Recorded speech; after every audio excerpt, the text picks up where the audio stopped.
Good morning, Lewis. I'm Abby Varkalis. And I'm Brandon Najera. Thank you for joining us for this episode of Good Morning, Lewis. Today is Tuesday, September 23rd, 2025. Welcome, Abby, for your first show here. Thank you so much. I'm so excited. I missed last show, so I know you were in the intro, but you weren't on. I wasn't on, but Now you're both. You're in the intro, and now you're here. Yeah, happy to be here. Very excited. Let's start by checking out the latest trending posts.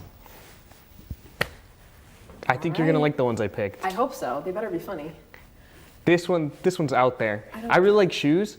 This is a Kirkland Costco Nike Dunk. Was I supposed to laugh? No, I'm buying this. Oh, so you're just gonna buy it? This is a confirmation of my purpose. purpose. No. Wow. I'm buying this. I mean, it's nice. In the shoe, there's like, you know how the hot dog's like $1.50? That's in the shoe. Yeah. Okay. Well, I like it. It's fancy. I don't know when they come up, but I'm getting them. I love this, Brandon. Just a great picture. All right, post 2. Okay, Brain, I see you're trying to sleep. Can I offer a selection of your worst memories from the last 10 years? Do you ever do this? It's Where you're, terrible. like, sitting down or you're sleeping and then you're just like, oh, why did I say that Yeah, yesterday? but it's like more if I can't sleep, then I'm just like staring like into the darkness. Yes, exactly. Why does he look like that? I don't know. All right, post 3. This one, yeah, I think it came out last Friday. It's like a football horror movie, and it's like the first like sports horror movie. Oh. I've heard mixed reviews. Jordan Peele's associated with it, and I think he usually does a good job. Marlon Wayans is in it. I don't know if you know who that is. Yeah, I know who that is. Yeah. Usually he does like comedy stuff, so I think I want to like. It's cool to see him in something more serious. Mm-hmm. I think I've seen like a preview on this. Oh, yeah, because aren't they? It's horror, right? Yeah. Yes. Okay, I have seen or like a little portion of it before. Hopefully, I'll watch That's it this cool. week. Yeah. Yeah, and our next post. Travel as much as you can when you're young, and then me with nothing. That's how I feel right now. I have so much stuff on my bucket list, and I feel like I can't afford anything right now. I know I haven't traveled in a while. Yeah. I think last time I was like 11. 11 No, years I'm old? serious. I'm planning on going somewhere. I'll figure it out Planning. later. Yes. Put that in a poll. Get that money. Was that our first TikTok? Yeah. Oh my goodness. I don't know where to start Wow. with That's this. How Is do that real? You know, at this point I never know AI? anymore, but like how do you end up like that? Like who is sitting there at their house and is like, I'm going to put my car upside down and Have you backwards? seen those backwards trucks too? They Yeah. like fly down the road. I don't know. I was just so appalled. All right, and then my TikTok.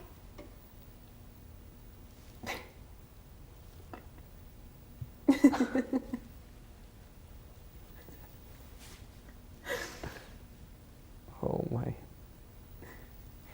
Every time that I see this machine, I always think about Have you doing ever this. seen this stuff at the gym before? Where like people are doing some weird Nothing that crazy. workouts? I have. What did you see? Something like that. No way. They were doing that? Yes. I yeah. want to. Next time I go, I'm doing this. Please. It doesn't matter how many people are there. I'm getting my Spider-Man do it, exercise yeah. in. Next, we'll share some feel-good stories sure to brighten your day.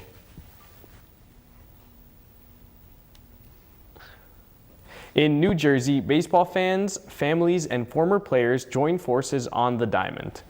It was all in an effort to break the Guinness World Record for the largest game of catch. It happened on Sunday in New Jersey at Yogi Berra Stadium at Montclair State University. More than 1,100 pairs of people took on the challenge to break the play-catch record. Participants stood 10 feet apart and played catch for 5 minutes. The previous record was set in 2017 in Illinois with 972 pairs of people. The record-setting play-catch event was held as a tribute to Yogi Berra. Fall is finally here. Although the weather may or may not feel like it, depending on where you are, the official first day of fall is Monday, which is the autumnal equinox. Night and day are the same length during the equinox. It happens twice a year, once in spring and once in autumn. So, when do we get to see that fall foliage? Well, the leaves are likely already changing in some places in states like Washington and Montana. That's according to the 2025 Fall Foliage Prediction Map from SmokyMountains.com.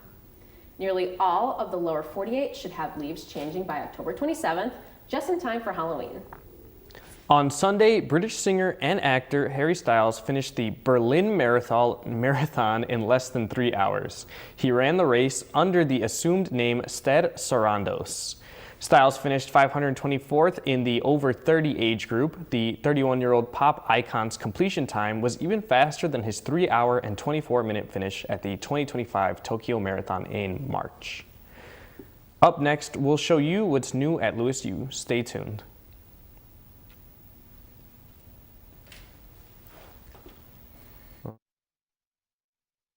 It is a new day for jobs and careers, and the skills needed to compete are rapidly changing. This is why more students are choosing Lewis University. Lewis prepares you for emerging opportunities in some of the most highly sought after fields. Higher education is the most crucial investment you can make in your future. Lewis provides you with a lasting education that will launch you towards success today and strong growing careers of tomorrow. Begin an education that will pay dividends for a lifetime. Learn more at lewisu.edu.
Today, I'm here with Dr. Mark Schultz, who is here to discuss the impact of global events on college students and how they can better prepare for their future. Dr. Schultz, thank you so much for being here today. It's a pleasure to be here. Happy to have you. To start, what got you interested in history in the first place, and how does it help you make sense of what's going on in the U.S. and around the world today? Big question. I was born in North Dakota, and my grandparents lived next to an Sioux Indian reservation, and my great-grandparents learned Sioux because they came from Norway and Sweden, and that's what the neighbors spoke. And so, welcome to America, we speak Lakota Sioux here. And they'd take me to things like powwows because that's what the neighbors did. And I got to see that there was different stories of America. There was the indigenous story, which was a very real and powerful thing, and there was my grandparents' story, which was settlers looking for a better life. And then my family moved to Georgia when I was a little kid and got to know black folk down there. Came to understand that their story was a different American story. And so from early on, I came to understand that there are many ways of telling this story, and there's a lot of truth to all of them. And I just got intrigued by that different angles, right? So what is this, how does being a historian help with the news, understanding what's going on? It gives you perspective. Yeah. And I mean that in two senses. One is the deep perspective over time, that we're in a chaotic period right now. And when you're caught up in it, you feel like this is the only thing that's ever happened. And you look back and, okay, the 60s, 1960s were chaotic. And so were the 1890s. And so were the 1850s and 60s. And so it gives you some sense that there's cycles who can ride this out. That doesn't mean that we don't get caught up in it too. You know, we're human beings. We're like, we pick up the news and like, oh my God, what's going on? Right. But you step back from it, and that does help. And it also teaches us perspective in terms of looking side to side, what's happening in other places. And so there's a lot of places struggling with the same things that we are. And that gives us ideas for what's going on here. Yeah, you got to see a lot from a young age too. Yeah. So when you look at what's happening in the world right now, what strikes you the most as a historian? Okay, there's 4 things that I came up with. You asked me the question ahead of time. Yeah. And 2 of them are huge long-term forces, millenniums long. And 2 are just hundreds of years big, you know, long-term. So the really long ones are We've got an environmental crisis that's new and unique, and if people are around 500 years from now, I think that's going to be the most important thing they look back on. How well do we handle this crisis? Right. And it's partly going to be, are they going to be here, to tell the story? So that's a huge turning point in global history. Humans have never been powerful enough to shape the climate, right? And so that's the biggest thing on our lap. The next one's kind of interesting to me, which is the global rise of women, which is happening around the world in my lifetime, and really didn't get started until about 200 years ago. Women have been second-class citizens all over the world, in every agricultural society globally, ever since the rise of agriculture. And large part because of the Enlightenment, the idea that the Declaration of Independence says all men are created equal, but women looked at that and said, actually, Yeah, we're here too. what about me? Aren't I, isn't the man part like the human thing? Right, And they embraced those ideals of the Enlightenment, and those things have been spreading around the world. And so, now, majority of college students are women, majority of med students are women, law students, all kinds of grad fields. And that's something to absolutely celebrate. I've got a daughter. I really love seeing the rise of women. I love seeing it happen outside the US.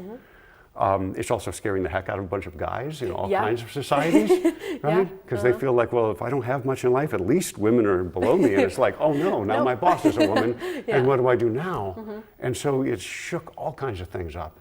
I suppose associated with that's also the rapid equalization and sense of recognition of gay and trans people that's happening, that's also shaking people up, but also a very liberatory thing. So those are huge long-term phenomena.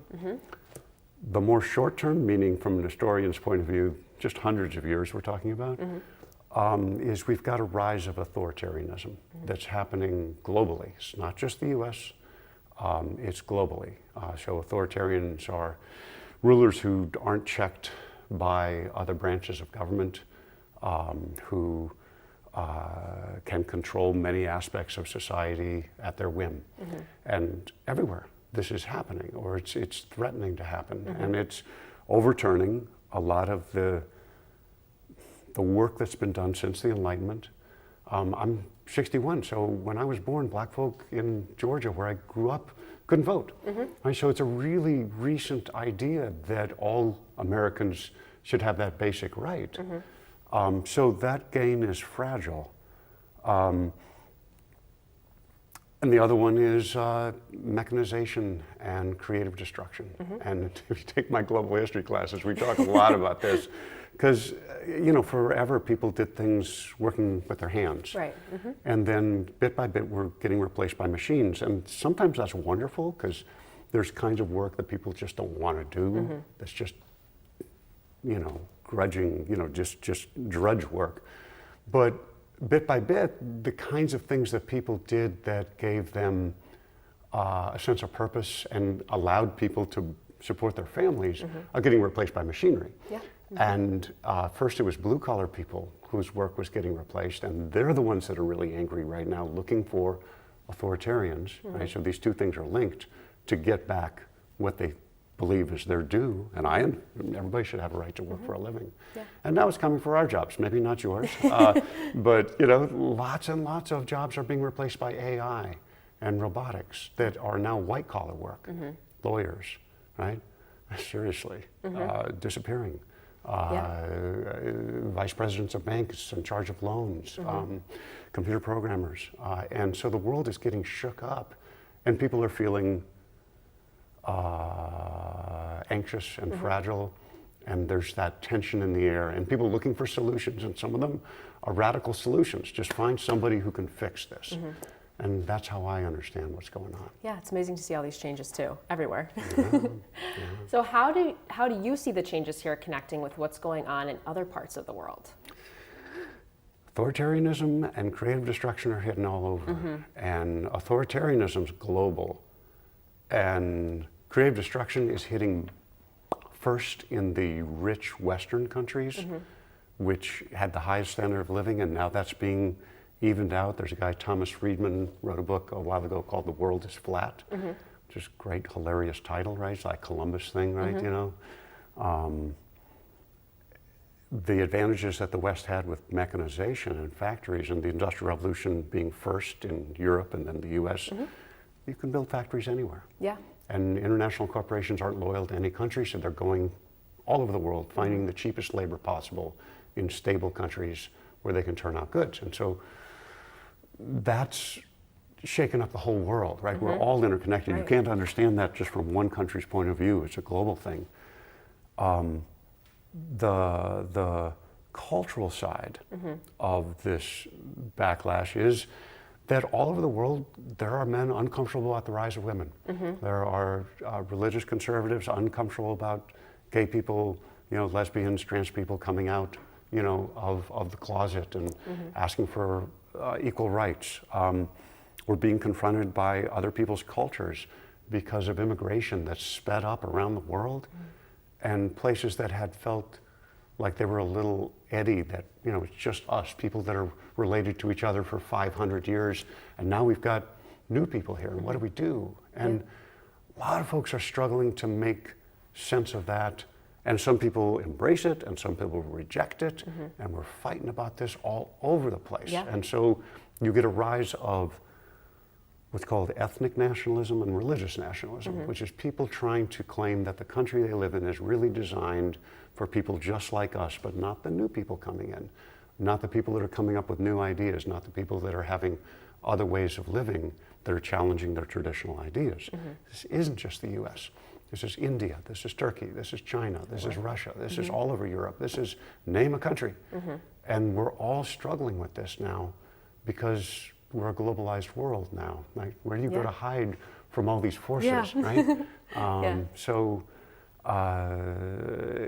the more you can understand about how people are living in other parts of the world, the more what's going on here is going to make sense. I think everybody should travel. You should travel. Yes. You should travel, because it breaks down your sense of, you know, the uniqueness of your problem. And then you can end up talking with somebody from India about, okay, well, what do you do with Modi and the rise of Modi and Hindu nationalism? And you're like, oh, that sounds like, you know, Seven Mountains, you know, theology here in the United States, that evangelical Christians are grabbing hold of what they see as the high strength points of American culture against Catholics, quite literally, against secular people, against Jewish people, against Muslim people. It's a global thing. Yeah, there's so many different perspectives too.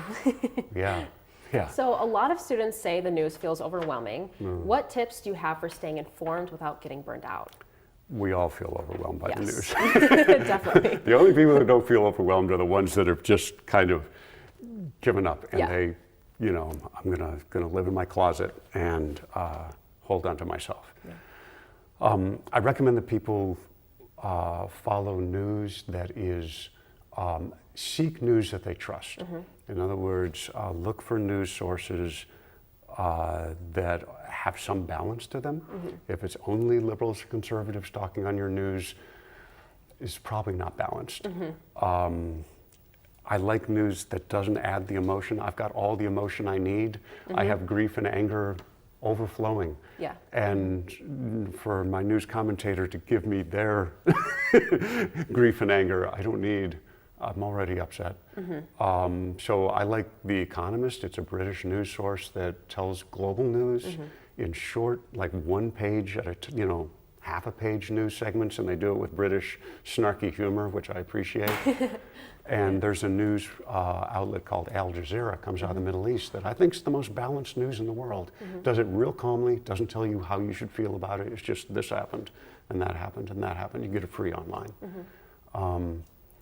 Also, you've got a flyer. Brown bag. If you hear Brown Bag News Hour, if you're here at Lewis University, the last Wednesday of every month, I meet with faculty, staff, students. You're all welcome. If you're part of the Lewis community, come on.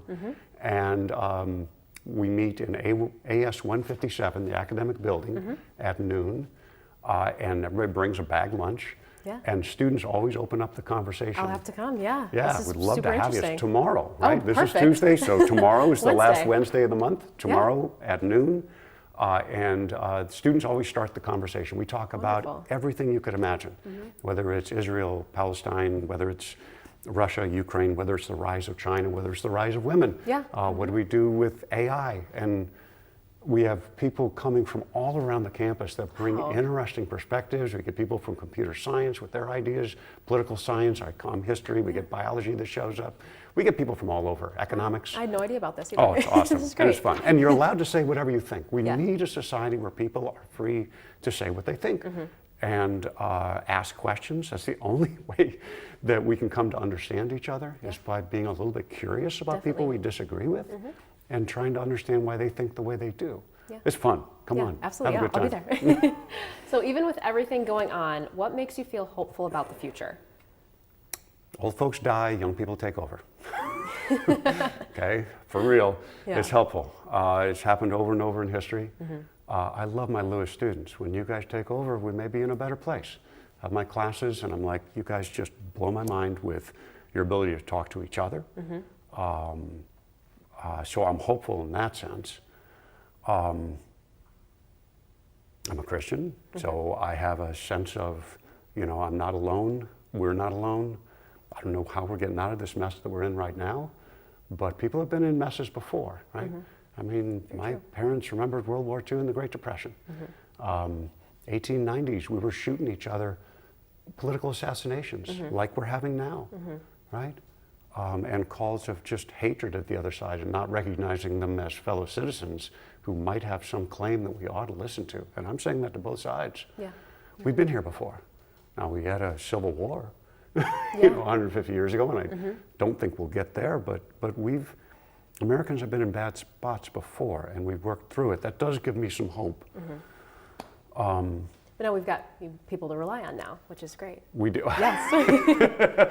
Well, we got, yeah. Well, Dr. Schultz, thank you so much for joining us today. and Absolutely. being here It's a with pleasure us. to be here. Yeah, Glad thank you you guys have got this program, and this is a lot of fun. Yeah, thank you so much. Absolutely. Take care.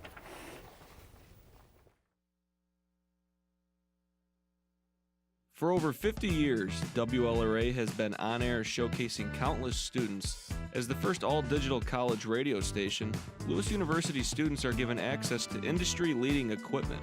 Equipment that commercial stations utilize, equipment that creates, and equipment that brings radio to life. I like WLRA because it gives me the opportunity to get experience with news broadcasting and working with radio. Stop by De La Salle 210 or at WLRA Radio to get started on your radio career.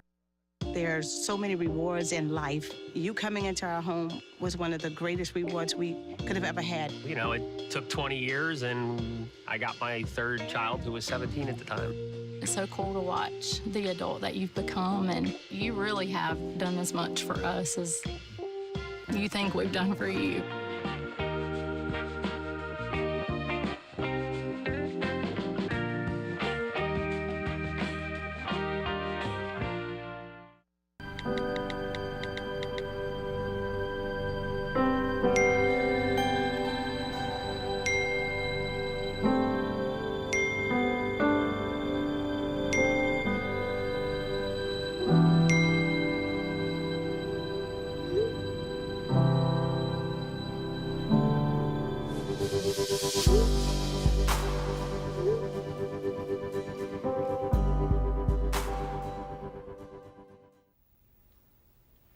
Good morning, Flyers, and welcome back to another episode of Keeping Up with Christian and the first episode of this semester. I'm Christian, your go-to for what's hot and trending on campus, in the city, locally in Romeoville, and so much more.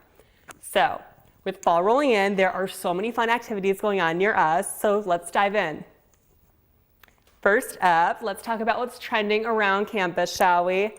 On Tuesday from 4:15 to 5:15, the SRFC Dance Studio will host an evening of country line dancing. Drop in and learn the latest and hottest country line dances, y'all. No experience required. Also on Tuesday from 5 to 7 p.m., a candle making and conversations night will be held in the Old National Bank Student Lounge in room 102. Relax, unwind, and create DIY candles, open to all while supplies last.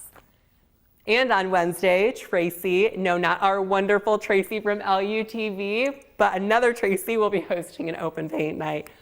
Open to all, join in the Flyers Den for a fun and relaxing painting session. And on Thursday, let's take a trip across the bridge to Lockport for an open mic night at Ember's Tap House. Such a popular spot for Lewis students. I'm sure so many of you have been there on the weekends. Head out a little bit earlier this weekend, though, to support fellow Flyers for a fun night of community collaboration, taking place from 7:30 to 9:30 p.m. And on Friday, Accessibility Club will host a bonfire, the perfect start for fall. Come and hang out, enjoy the fire, and make new friends. And everyone's welcome, of course, so make sure to stop by Fire Pit number 1 by the Lewis Green from 4 to 7 p.m. It's bound to be a great night.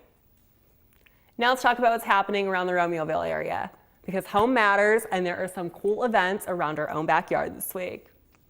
The Romeoville, Illinois Card Crawl will be taking place on Friday from 5 p.m. to 10 p.m. at the Romeoville Athletic Event Center. If you're into sports cards, Pokemon, trading cards, games, TCG, comics, collectibles, and so much more, this is your plug. Entry is just $5, a great way to unwind with friends and maybe discover some rare and hidden gems. And for our readers out there, English majors, whoever you are, literature and liberation speed dating great books will be happening on Saturday evening, starting at 7 p.m. at the Romeoville Library.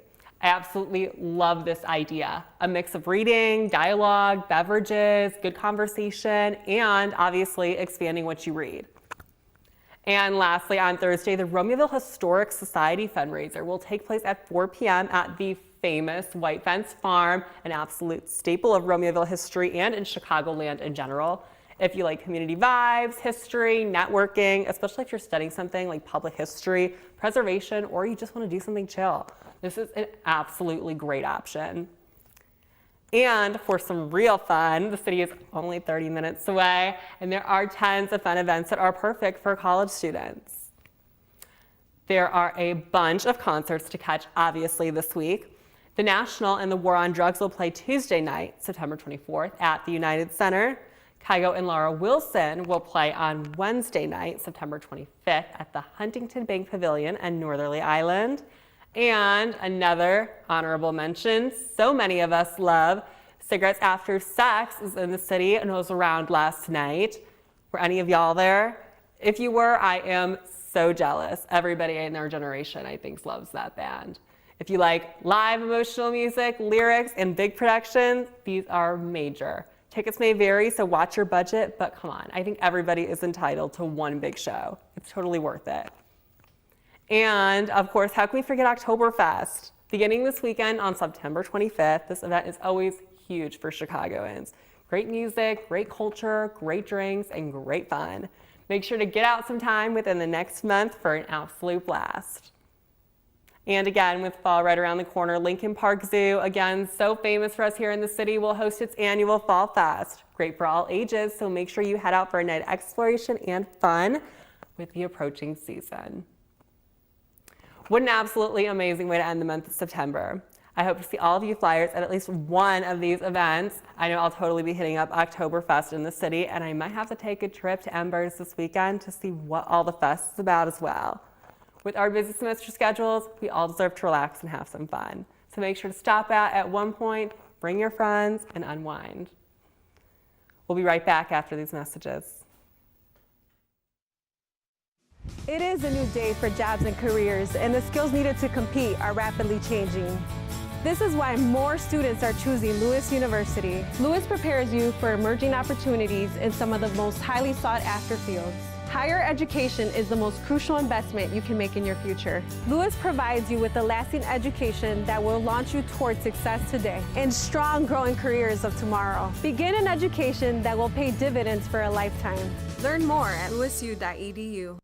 For over 50 years, WLRA has been on air showcasing countless students. As the first all-digital college radio station, Lewis University students are given access to industry-leading equipment.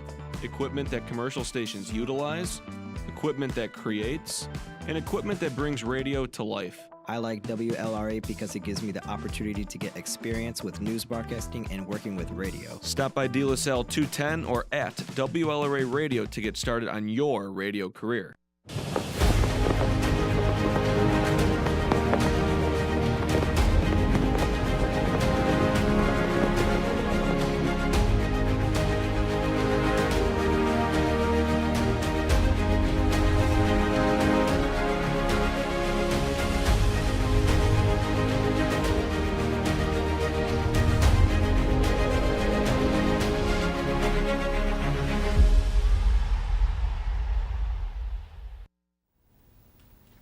That's it for today. I'm Brandon Najera. And I'm Abby Varkalis. Make sure to tune in to LUTV News at 5 p.m. Thursday evening. Have a great week, and we'll see you next time on Good Morning Lewis.